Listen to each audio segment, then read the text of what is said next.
안녕하세요. 도우노 김실장입니다.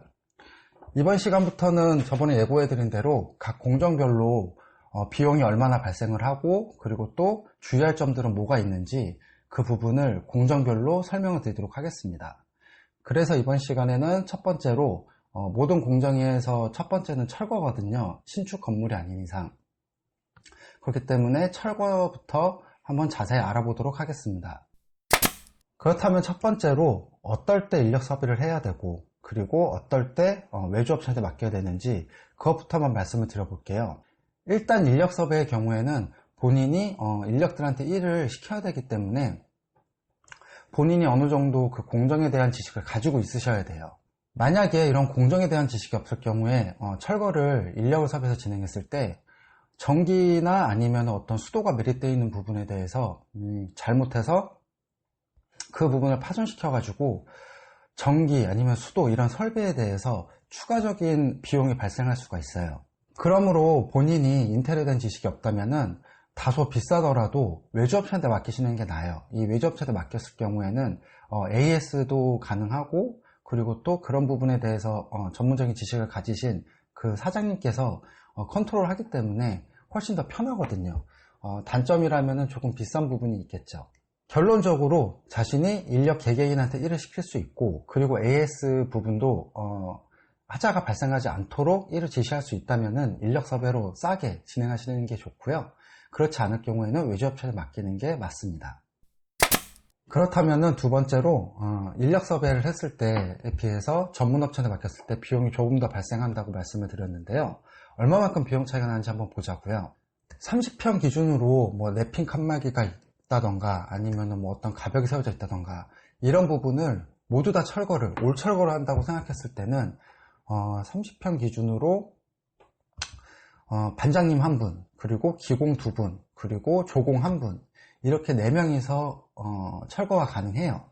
일당은 반장님 같은 경우에는 19만원에서 22만원 정도 하고요. 그리고 기공인 경우에는 15만원에서 18만원 그리고 조공인 경우에는 15만원 정도 일당이 소요됩니다. 그렇다면 총 인건비는 73만원이 들어가고요.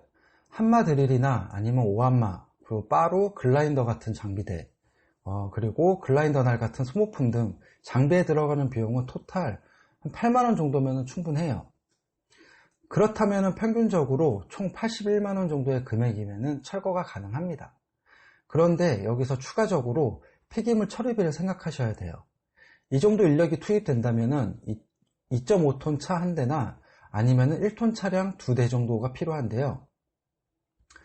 2.5톤의 경우 75만원 정도가 소요가 되고 1톤 차량의 경우에는 양에 따라 틀린데 15만원에서 45만원 정도 소요가 됩니다. 풀로 채운다는 가정하에서 45만원으로 보시면 90만원 정도가 소요가 돼요. 그리고 이 금액은 트럭에 싣고 가는 비용으로 폐기물을 현장에서 그리고 트럭까지 운반할 인건비로 15만원 정도의 인건비가 추가로 들어갑니다. 결국 폐기물 처리에 들어가는 총 비용은 약 105만원 정도가 발생할 거예요. 그렇다면 인력 섭외로 진행 시에는 철거비와 그리고 폐기물 처리비를 포함하여 총 186만원으로 모든 철거 공정이 가능합니다. 철거업체에 맡길 시에는 평당 단가로 계약을 하는데요. 일반적으로 평당 11만원에서 14만원 정도의 거래가 됩니다. 물론 이 역시 폐기물 양에 따라 그리고 종류에 따라 차이는 있지만 일반적인 견적입니다. 그렇다면 제일 저렴한 업체에 맡겼을 시 똑같이 30평이라고 한다면 330만원이라는 금액이 나오는데요. 이 금액에는 장비대 그리고 자재비 그리고 폐기물 처리비도 다 포함이 되어 있으므로 총 비용이라고 생각하시면 됩니다. 자, 어떤가요? 인력 섭외를 했을 때와 그리고 외주업체, 전문 철거업체한테 맡겼을 경우에 30평 기준으로 144만원 정도의 차이가 납니다. 철거 전문업체에 맡겼을 때는 어떤 하자가 발생했을 때 그것도 보수를 해줘야 되고 그리고 또 뭐 사무실 운영비 아니면 직원 월급 이런 게 나가기 때문에 기본적으로 더 비쌀 수밖에 없어요. 그러므로 반세프로 진행하실 때 조금이라도 비용을 좀 절약하겠다 이렇게 생각을 하신다면 본인이 인테리어 공정에 대해서 정말 열심히 공부를 하셔가지고 직접 인력을 섭외하셔서 진행을 하신다면 금액을 세이브하실 수 있습니다. 세 번째로 이번에는 철거 시 반셀프를 하실 때 주의사항, 팁에 대해서 한번 알아보도록 하겠습니다. 첫 번째로 당부드리고 싶은 말씀은 절대 인력 섭외를 하실 때, 자, 인력 섭외도 뭐 반장님이 19만원에서 22만원, 그리고 뭐 기공은 15만원, 18만원, 아니면 외주업체 맡길 때는 평당 단가로 11만원에서 14만원 정도의 거래가 된다고 말씀을 드렸잖아요. 절대 이 비용이 저렴하다고 해가지고 그 이유만으로 계약하시거나 인력을 섭외하지 마시기 바랍니다. 물론 비싼 일당을 요구하거나 아니면 견적을 부르는 업체가 100% 잘한다고 볼 수는 없어요. 일당이나 아니면은 그 견적이 현저히 낮다라는 거는 100% 그렇다고 볼 수는 없지만, 일반적으로는 본인들이 일이 많다면은 이렇게 금액을 낮춰서 그 공사 현장에 들어오지 않을 거잖아요. 그렇기 때문에 조금은 문제가 있는 기술자가 올 확률이 높습니다. 철거는 뭐 기술이 아니고 그냥 힘으로 때려 뽀개면 된다고 이렇게 생각하시는 분들이 많은데, 절대 그렇지가 않습니다. 이 기술력의 차이에 따라 가지고 걸레바지나 아니면 몰딩 이런 부분을 철거할 때, 아니면은 어떤 싱크대 이런 걸 철거할 때도 주위에 파손 없이 시공을 하시는 분들이 있어요. 이런 분들이 기술력이 높으신 분들이고요. 이런 분들을 고용하거나 아니면은 이렇게 시공을 할 수 있는, 철거를 할 수 있는 그런 업체를 섭외를 하셔야지만 나중에 추가적인 비용이 발생하지 않습니다. 그러므로 무조건 싸다는 이유만으로 계약을 하시거나 인력을 섭외하시는 것은 피하시기 바라겠습니다. 두 번째로, 철거 공정이 들어가기 전에 기존에 시공을 했던 그 설계 도면을 반장님한테 제공을 해드리는 게 좋아요. 그렇지 않을 경우에는 벽이나 바닥에 매립되어 있는 수도나 전기 설비들에 훼손이 가해져 가지고 나중에 추가적으로 또 이 부분도 비용이 발생할 수가 있습니다. 그러므로 꼭 철거가 들어가기 전에 시공 도면을 가지고, 기존 했던 시공 도면을 가지고 어떤 부분에 수도 설비, 전기 설비가 되어 있는지 파악을 하시고 반장님과 의논 후에 철거 작업을 하시길 바라겠습니다. 세 번째로 제가 말씀드리고 싶은 거는 보양 작업입니다. 이 보양 작업은 매우 철거 작업에서는 중요해요. 올 철거일 경우에는 상관이 없습니다. 어차피 바닥도 뜯어내고 벽도 다 뜯어낼 거기 때문에, 파손이 일어나더라도 다시 공정을 진행할 거기 때문에 별 문제가 되지가 않아요. 하지만 부분적으로 내가 바닥은 냅두고 그리고 어떤 벽에 대한 타일을 바꾸겠다, 이럴 경우에는 바닥 보양을 철저히 하셔야 됩니다. 이 철거 작업이라는 거는 기본적으로 바닥으로 떨어지는 경우가 많기 때문에 바닥을 훼손을 시키거나 파손을 시킬 확률이 매우 높아요. 그렇기 때문에 기존에 있는 바닥을 그대로 사용하시겠다 하면은 이 바닥에다가 철저하게 보양 작업을 하셔가지고 파손이 없도록 그렇게 예방을 하시고 철거 작업을 진행하시기 바라겠습니다.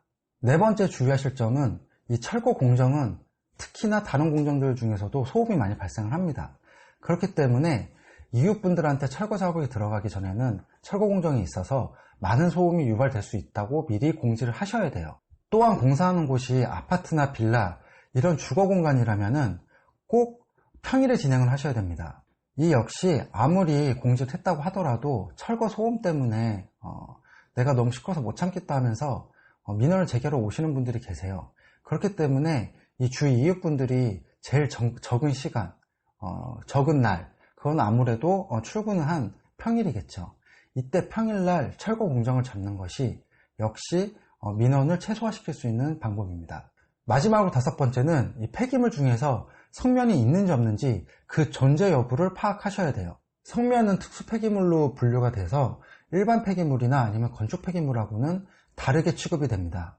이 특수 폐기물 같은 경우에는 특수 폐기물 처리 면허가 있는 그런 업체한테 맡기셔야 돼요. 특히나 이 성면 같은 특수 폐기물은 분진이 발생하는 것을 방지를 철저히 해야 되기 때문에 보양 작업도 일반 보양보다 훨씬 더 디테일하게 세밀하게 작업을 해야 됩니다. 그리고 또한 폐기물 처리 비용도 비싸기 때문에 금액이 생각하시는 것보다 상당히 비싸요. 일반 건축 폐기물을 처리하는 것보다 2배 이상 그렇게 비용이 소요된다고 판단을 하셔야 됩니다.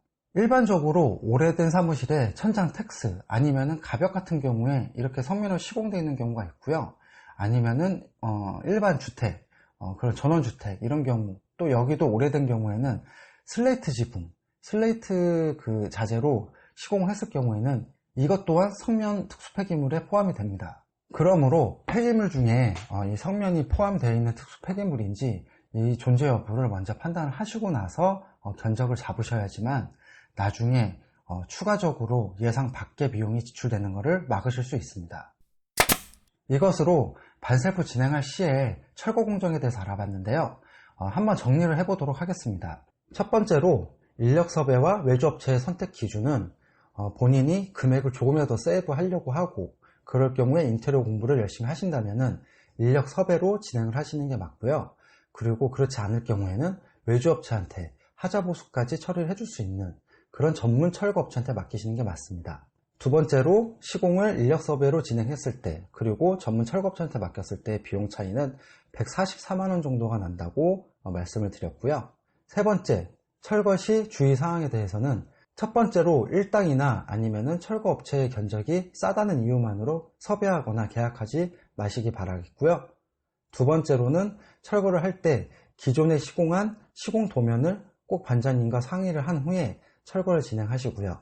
세 번째로 철저하게 보양 작업하시는 것 잊지 마시고요. 네 번째로 철거 공정 날에는 꼭 주위 이웃분들에게 사전 공지를 해주시고 또 평일에 진행하셔야 됩니다. 마지막으로 다섯 번째는 성면의 존재 여부를 확인하시고 만약에 성면이 포함되어 있는 폐기물이 있다면 특수 폐기물 전문 처리업체한테 맡기시는 것을 잊지 마시기 바라겠습니다. 제가 말씀드린 부분을 꼭 기억하셔서 진행을 하신다면 반셀프를 진행하실 때 철거 공정 중에 많은 도움이 되실 수 있으실 겁니다. 그럼 이번 영상은 여기서 마치도록 하겠고요. 다음 시간에는 전기공사에 대해서 자세히 알려드리도록 하겠습니다. 영상이 도움이 되셨다면 좋아요와 구독 부탁드리고요. 그리고 많은 공유와 댓글로 응원해 주시기 바라겠습니다. 이상 도우너 김실장이었습니다. 감사합니다.